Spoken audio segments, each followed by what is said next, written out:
Good morning, Siuslaw School District. I'm coming to you from Coast Guard Station, Siuslaw River. My name is Jay Nillis, and I'm the officer in charge here at the Coast Guard Station. So I am the guy in charge and responsible for everything. Good morning, everybody. So as you can see, we've transitioned down to the river. We're down here on the docks. You can see the boats behind me. There's two boats down here. One is a 29-foot response boat, primarily used after Homeland Security and 9/11 came about. But we use that for a fast response. It's very quick, and we're going to show you inside in just a minute. On the other side of that, you see a 47-foot motor lifeboat that we use in our surf rescue operations in heavy weather, and we'll take you inside that one in just a minute. But as you can see, you look up and down the river here, we're only about a mile away from the ocean by river traffic, but we're only about a quarter of a mile directly to the ocean, which is directly over that sand dune you see behind me. And if you listen real close, turn those speakers up or those earbuds up, you can hear the ocean roaring out there with those big old waves crashing on the beach. Okay, so as you can see, we're down here on the boat, being able to let you get a little view inside of what's going on and what the crew is, what they're doing in here. As you can see, we've got some chairs in here, so everybody has a seat.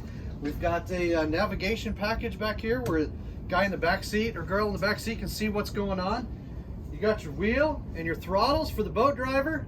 You got your navigation package and all your radios and communications, so you can talk to everybody that you need to, whether you're going out to do a rescue or whether you're out there chasing those bad guys. On the back deck, you'll see back here, we got the engines and the power plant. We've also got a small tow line where we can tow in any boats that are broke down or assist anybody that needs to get back to port safely. Hey, about how many people are on a crew when you do take go out on a mission? On this boat we have 3. So we at the minimum we'll have 3, but we can take a crew of 4 that'll have a seat, and you even got a nice convenient seat back here for a nice view. Nice, thank you.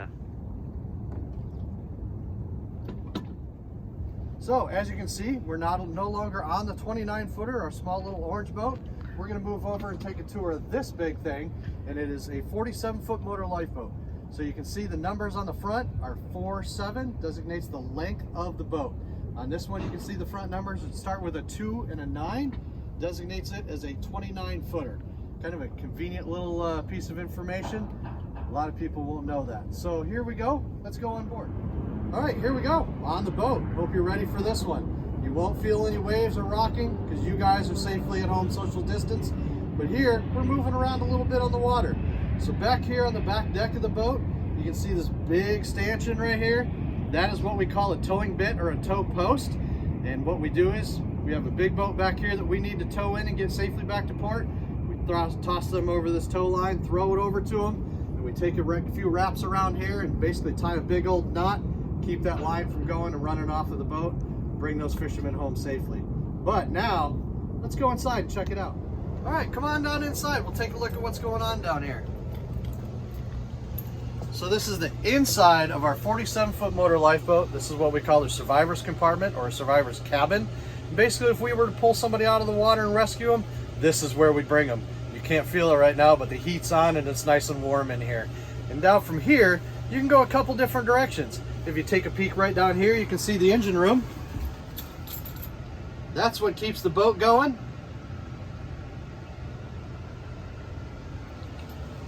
And up forward, we have a bunch of survival compartments where they act as buoyancy chambers to keep the boat afloat, and an electronic space where all the electronics are run. In here, you can see a couple seats. This is where you would sit if we were to have rescued you.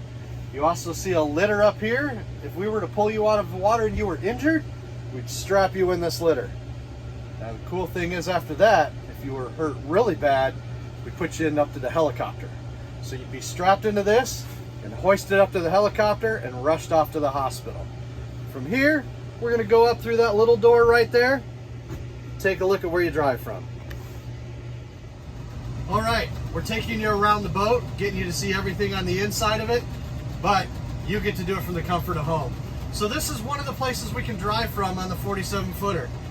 We have our electronics package, our radios, everything to tell us where we're going, when we're going to get there, and we can talk to everybody we need to talk to, whether it's the police department, the fire department, or the helicopters in the air, or other boats in the area. But when you're driving, what's one thing you don't see? The steering wheel, right? So how do you steer? Right here.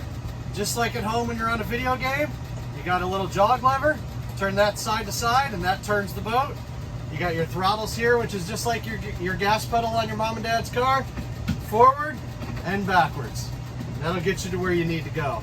Next, we'll go up top. Hey, is one person doing that driving at one person, or does it take two people to drive? Well, you can be down here with just one person to operate, but this is a lot to take in, especially if you're out there at night. If you notice over here, got another jog lever. So either person can drive from either side of the boat. Well, that's awesome. All right, so here we are on almost the top of the boat. So we are 14 feet above the water. It's way down there, we're way up here. The great thing about it is, not only can you drive down there where you just were, now we're up here, you can drive from up here. Remember that wheel we talked about? Just like the car, right? You want to turn right, turn right. You want to turn left, turn left. You got a wheel up here to drive from. Also, everything you want to know about the boat is up here as well. Everything you saw down below is up here. Your engine gauges, your navigation package, all of your radios and communications. And you can drive from over on this side with your jog lever. You can drive from this side with the wheel. Great about this is we got the view. You can see all around. You can smell that cool, fresh ocean air. You can see that sea lions or those birds or those whales all over the place when you're out there on the ocean. This is the spot to be. Hey, can I ask you, what is the coolest marine life you have seen while you've been out on the ocean? So we did a Morale family tour a couple years ago, and as we were going out into the ocean, there were a couple whales that just kind of came right across and broached by the boat. Really cool to see. Everybody loved it. We've seen everything from whales to huge sunfish. If you're not familiar with the big sunfish, they actually swim flat on the top of the surface of the water, up to 3, 4, 5 feet across. They're just ginormous fish. Very beautiful and slow moving through the water. Dolphins, porpoises. You see all kinds of marine life out there. And for us here at a small boat station, you know, we only go about 50 miles offshore at the max. So we see the near shore stuff, but some of our large offshore cutters, those people see whales. They get to go all the way to Alaska. They've seen polar bears up there, penguins, all that cool stuff. So it depends on what job you have in the Coast Guard and where you're stationed and what you get to see.